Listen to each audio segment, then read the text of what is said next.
สบายดีเนาะมื้อนี้เบาเสียงสายมื้อนี้เบาเสียงสายเขียวมีผลงานที่2เนาะอ่าก็ขอบใจสำหรับแฟนมีรายการที่เฮ็ดให้ฮักบริคำไซก็ติดอันดับท็อปชาร์ตไปเนาะจาก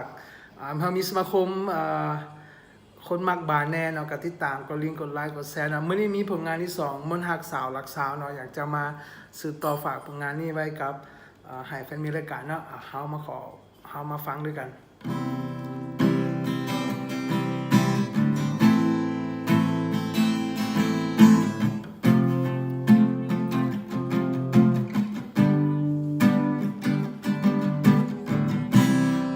บ้านนา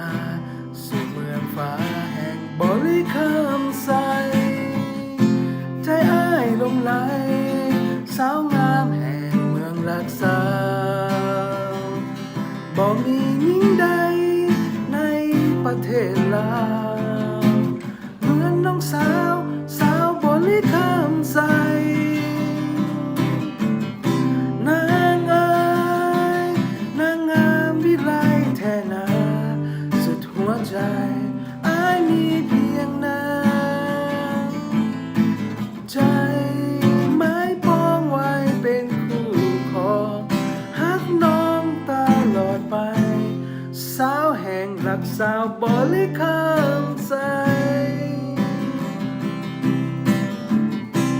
จบไปเนาะนี่คือผลงานมนต์ฮักสาวรักสาวขอขอบใจเนาะถ้ามากกดติดตามกดไลค์กดแชร์กดsubscribe ให้เด้อ